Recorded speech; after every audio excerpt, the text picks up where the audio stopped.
Hello guys, welcome back to my channel বাংলায় business. তো আজকের ভিডিওটাতে কয়েকটা ফ্রিল্যান্সিং নিয়ে তোমাদের যে প্রশ্নগুলো আছে সেগুলোর উত্তর দেব। সো বেসিক্যালি এর আগের যে ভিডিওটা আমি বানিয়েছিলাম ফ্রিল্যান্সিং ভার্সেস জব নিয়ে, তো সেখানে তোমাদের প্রচুর কমেন্ট এসছে এবং সেই কমেন্টের থেকে কয়েকটা কমন কমেন্ট আছে যেগুলো সবাই তোমরা প্রশ্ন করেছো, তো ডেফিনেটলি সেগুলোর উত্তর তো দেবো। আর কিছু কিছু ফ্রিল্যান্সার্স তাদের নিজেদের পার্সোনাল এক্সপিরিয়েন্সটা শেয়ার করেছে। Thank you very much to you যারা তোমরা নিজেদের পার্সোনাল এক্সপিরিয়েন্সগুলো শেয়ার করেছো। প্লিজ আরও যদি তোমরা কেউ ফ্রিল্যান্সিং কাজ করে থাকো, এক্সপিরিয়েন্স থাকে, আর তুমি যদি আমার ভিডিওটা দেখো, প্লিজ নিজের ফ্রিল্যান্সিং কাজের এক্সপিরিয়েন্সগুলো কমেন্ট সেকশনে শেয়ার করো, যাতে এই ভিডিওটা দেখে যারা ফ্রিল্যান্সিং কাজ করবে কি করবে না ডিসাইড করতে চাইছে তারা যেন ডিসাইড করতে পারে, আর তারা যেন একটা ক্লিয়ার রিয়েল পিকচার পায়, যেটা আমার উদ্দেশ্য। তো চলো কয়েকটা প্রশ্নের উত্তর দেওয়া যায়। ফার্স্ট কমেন্টটা যেটার আমি রিপ্লাই দেব, ডেভিড 3 ডিজাইনার 802 কে বলল ফ্রিল্যান্সিং এ বসের আন্ডারে কাজ করতে হয় না, ফ্রিল্যান্সিং এ ক্লায়েন্টের আন্ডারে কাজ করতে হয়। ফ্রিল্যান্সিং কোনো স্টেবল জব নয়, ইনকামও স্টেবল নয়, আর জবের থেকে 5 গুণ বেশি প্রেশার থাকে। একটা কাজ 25 বার কারেকশন পাঠাবে ক্লায়েন্ট, আর তার টাকাও দেবে না। এই যে সিনারিওটা যেটা উনি উল্লেখ করেছেন, এই সিনারিওটা কিন্তু একদম ট্রু। আর মেবি আমি জানি না ওনার কতটা এক্সপিরিয়েন্স আছে ফ্রিল্যান্সিং কাজে, তবে ওনার এক্সপিরিয়েন্স আছে বলেই উনি এই জিনিসটা লিখতে পেরেছেন। এই জিনিসটা ফ্রিল্যান্সিং কাজে হয়ে থাকে। ক্লায়েন্ট তোমাকে দিয়ে কাজটা করিয়ে নিল, অনেক সময় সেই পেমেন্টটা তুমি নাও পেতে পারো। এরকম যারা ফ্রিল্যান্সিং নিয়ে অল্প বিস্তর কাজ করেছে তাদেরই এই এক্সপিরিয়েন্সটা থেকে থাকে। নেক্সট কমেন্টটা, দিদি তুমি একটু সাজেস্ট করতে পারবে কি করে ফার্স্ট কাজটা পাবো? ফার্স্ট কাজটা পাওয়া ফ্রিল্যান্সিং কাজে ডেফিনেটলি ডিফিকাল্ট, এটা আমি আগেও তোমাদেরকে অনেকবার বলেছি। ফার্স্ট কাজ কিভাবে পাবে সেটা আমি ভিডিওতে ডিসকাস করবো, ভিডিওটা একটু এন্ড অবধি দেখবে। এই কমেন্টটা করেছে রোহিত সিং। আরেকটা কমেন্ট আমি রিড আউট করবো, ইউআই ইউএক্স ডিজাইন আমি কমপ্লিট করেছি, তো এই নিয়ে কি কোনো ফ্রিল্যান্সিং জব পাবো? ইউআই ইউএক্স ডিজাইন বেসিক্যালি দরকার পড়ে ওয়েব ডেভেলপমেন্টে, যেখানে ওয়েবসাইট ডেভেলপ করতে হয়, তার একটা পার্ট হচ্ছে ইউআই ইউএক্স ডিজাইনিং। নাও যদি তুমি ইউআই ইউএক্স ডিজাইনিং নিয়ে পড়াশোনা করে থাকো, তো definitely you have to be involved in web development work. তো সেটা ফ্রিল্যান্সিংয়েও করা যায়, একেবারে প্রজেক্ট পাবে না তা না, প্রচুর ইউআই ইউএক্স ডিজাইন ডেভেলপমেন্ট এরকম প্রজেক্ট তুমি পেয়ে যাবে। আর যদি তোমার একান্তই লক্ষ্য থাকে যে না তুমি প্রজেক্ট করবে ঘরে বসে ইউআই ইউএক্স ডিজাইনের, আই উইল সাজেস্ট যে ব্যাকএন্ড প্রোগ্রামিংটা কিভাবে করতে হয় একটু শিখে নাও। Front end obviously UI UX design তুমি জানো, তাহলে ব্যাকএন্ড ফ্রন্ট এন্ড মিলিয়ে তুমি টোটাল প্যাকেজটা কিন্তু ক্লায়েন্টকে করে দিতে পারবে। সেখানে তোমার ইনকামও বেশি হবে অ্যান্ড ক্লায়েন্টসও অনেক বেশি হ্যাপি হবে। করি এবার কয়েকটা কমন কোয়েশ্চেন তোমাদের আমি ডিসকাস করব, যেগুলো তোমরা কিনা অনেকে জিজ্ঞেস করেছো, সবারটা রিড আউট করা সম্ভব নয়।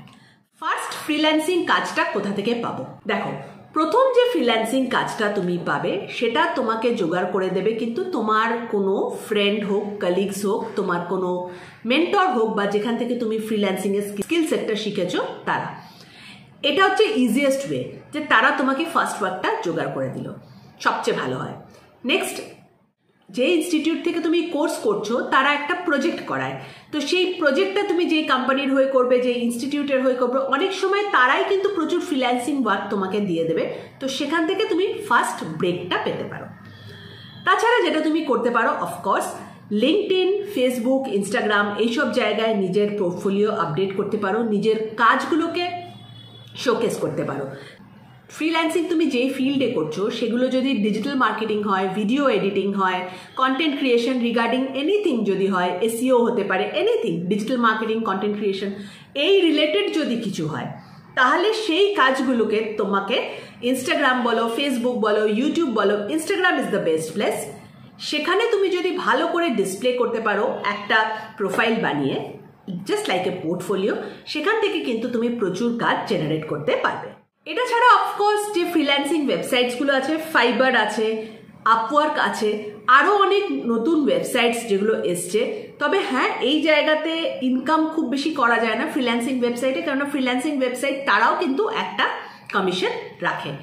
সেখান থেকে তুমি ইনিশিয়াল ক্লায়েন্ট পেয়ে গেলে তারপরে তুমি তাদের সাথে নিজেরাও কাজ করতে পারো। সো এইভাবেই তোমাকে ইনিশিয়াল ক্লায়েন্টসগুলো জোগাড় করতে হবে। আরেকটা ওয়ে আউট বলে দিই, যেটা আমি খুব ইউজ করি, দ্যাট ইজ লিঙ্কডইন। লিঙ্কডইনে গিয়ে তুমি তোমার নিজের প্রোফাইল তৈরি করতে পারো। লিঙ্কডইনের থেকে যেরকম ক্লায়েন্ট তুমি চাইছো সেরকম কোম্পানিজ বড়, তাদের যে সিএক্সও যারা থাকে আর কি, যারা ডিসিশন মেকার, ধরো তুমি ডিজিটাল মার্কেটিং ক্যাম্পেইনিংস করতে চাইছো, ধরো তুমি এসইও প্রোভাইড করতে চাইছো, তাহলে যেই কোম্পানিজগুলোকে তুমি টার্গেট করবে সেই কোম্পানির যারা সিএক্সও আছে, যারা ব্র্যান্ড ম্যানেজার্স আছে, যারা সোশ্যাল মিডিয়া ম্যানেজার্স আছে, তাদেরকে তুমি ডিরেক্টলি ডিএম করতে পারো। এই ফেসিলিটিটা কিন্তু লিঙ্কডইনে পাওয়া যায়। তো লিঙ্কডইন থেকে তুমি তাদেরকে ডিরেক্টলি ডিএম করবে, রিচ আউট করার চেষ্টা করবে। মেল আইডি ওখান থেকে পেয়ে যেতে পারো, যদি মেল আইডি পেয়ে যাও ওয়েল অ্যান্ড গুড, সেখানে তুমি তোমার প্রোফাইল পাঠালে। এরকম যদি তুমি বেশ অন্তত পক্ষে 50-60 জনকে রেগুলার বেসিসে পাঠাতে পারো, দেন সেখান থেকেই একটা দুটো লিড তুমি কিন্তু পেয়ে যাবে। ফ্রিল্যান্সিং কাজ করতে চাই আর ফ্রিল্যান্সিংয়ে কেরিয়ার তৈরি করতে চাই, তাহলে কোন স্কিল সেটগুলো শিখবো এ নিয়েও অনেকে প্রশ্ন করে। সো যেই স্কিল সেটে সবচেয়ে বেশি ফ্রিল্যান্সিং কাজ করে ইনকাম করা যায় সেই স্কিল সেটগুলো আগে বলে দিই। খুব ইজি, যেই কাজগুলো বিদেশ থেকে আমাদের দেশে আসে। কেননা ফ্রিল্যান্সিংয়ে কি হয়, freelancing is a remote job, তার জন্য তোমাকে কোথাও যাওয়ার দরকার নেই, তুমি ঘরে বসে তোমার ঘর থেকে করতে পারছো। ফরেন কান্ট্রিজ থেকে যেই কাজগুলো অ্যালট করা হয়, ডেফিনেটলি তারা কি করে, ডলারে পেমেন্ট করে। তো অবভিয়াসলি ডলারে পেমেন্ট করলে ইন্ডিয়ান রুপিস হিসাবে সেই পেমেন্টটা কিন্তু অনেকটা বেশি হয়। তো এইরকম স্কিল সেট চুজ করবে যেখানে কিনা বিদেশ থেকে কাজগুলো অনেক বেশি করে আসতে পারে, যেরকম গ্রাফিক ডিজাইন হয়ে গেল, ডিজিটাল মার্কেটিং হয়ে গেল, ওয়েব ডেভেলপমেন্ট রিগার্ডিং যে কোনো ধরনের কাজ হয়ে গেল, কোডিং, ব্যাকএন্ড কোডিং হয়ে গেল, ব্যাকএন্ড তৈরি করা, ওয়েবসাইটের কিছু কাজ করা, ওয়েবসাইট মেনটেন করা, এইগুলো হয়ে গেল। কন্টেন্ট ক্রিয়েশন, কোনো চ্যানেলের জন্য তুমি কন্টেন্ট তৈরি করলে, ভিডিও এডিটিং হয়ে গেল, সোশ্যাল মিডিয়া ম্যানেজমেন্ট হয়ে গেল। যেই কাজগুলো তুমি ঘরে বসে ক্লায়েন্টকে সার্ভিস দিতে পারছো, সেখানে যেতে হচ্ছে না। তো এই ধরনের কাজ কিন্তু তুমি ফরেন ক্লায়েন্টসের থেকে পেয়ে যাবে। তো এইখানে তোমার ইনকাম করার স্কোপ কিন্তু সবচেয়ে বেশি হবে যখন তুমি ফরেন ক্লায়েন্টসদের থেকে ডলারে ইনকাম করছো। সো যদি ফ্রিল্যান্সিংয়ে কেরিয়ার বানাতে হয়, এইসব স্কিল সেটগুলোকে অ্যাকোয়ার করার চেষ্টা করবে, তাতে তোমার ইনকাম কিন্তু বেশি হবে। লাস্ট একটা কোয়েশ্চেনের আনসার দেব যে আমি মাসে 1-1.5 লাখ টাকা ইনকাম করতে চাই ঘরে বসে ফ্রিল্যান্সিং করে, কিভাবে করব? সো দেখো, কোনো ম্যাজিক ফর্মুলা তো আমার কাছে নেই। অনেকে হয়তো তুমি ইন্টারনেট খুললে দেখতে পাবে যে প্রচুর ম্যাজিক ফর্মুলা বলে দিচ্ছে যে 1 লাখ তো খুব কম, 1 কোটি টাকারও ইনকাম করার তুমি ম্যাজিক ফর্মুলা পেয়ে যাবে 1 মাসে, 1 দিনে, 24 ঘন্টায়, 1 ঘন্টায়। তো সেরকম কোনো ম্যাজিক ফর্মুলা কিন্তু আমার কাছে নেই যেটা দিয়ে তুমি ঘরে বসে ফ্রিল্যান্সিং করে 1 লাখ টাকা একেবারে এক ধাক্কায় ইনকাম করে নেবে। যেটা আমি তোমাকে সাজেস্ট করতে পারি, ইয়েস, 1-1.5 লাখ টাকা তুমি ইনকাম করতে পারো ঘরে বসে, যদি কিনা তোমার ফরেন ক্লায়েন্টস থাকে। সেখান থেকে 1-1.5 লাখ টাকার বেশিও ইনকাম হয়ে যেতে পারে সেরকম কাজ যদি তুমি পেতে পারো। তো অবভিয়াসলি সেটার জন্য যে স্কিল সেটগুলো আমি বলে দিলাম, এই স্কিল সেটগুলোকে ডেভেলপ করতে হবে, প্র্যাকটিস করতে হবে, ভালোভাবে কাজ করতে হবে। ভালো ক্লায়েন্টস পেলে ডেফিনেটলি তুমি এই অ্যামাউন্টটা যেটা তুমি বলছো 1 থেকে 1.5 লাখ, সেটা ইনকাম করতে পারবে। মোটামুটি সবগুলো কোয়েশ্চেনের আনসার আমি দিয়ে দিলাম। আরো যদি কিছু কোয়েশ্চেন্স থাকে regarding freelancing work, please comment সেকশনে লিখে জানাও, ডেফিনেটলি সেগুলোর আনসারও তোমরা পেয়ে যাবে।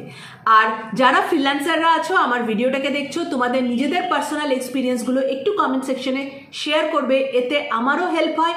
প্লাস যারা দেখছে, যারা এই ফিল্ডে নতুন আসতে যাচ্ছে, তারাও একটা রিয়েল পিকচার পেয়ে যায় যে এক্স্যাক্টলি ফ্রিল্যান্সিং ওয়ার্কটা কি, আর তাতে তাদের এক্সপেকটেশনস কি ধরনের থাকতে পারে। হোপফুলি এই ভিডিওটা তোমাদের ভালো লাগবে, কাজে আসবে।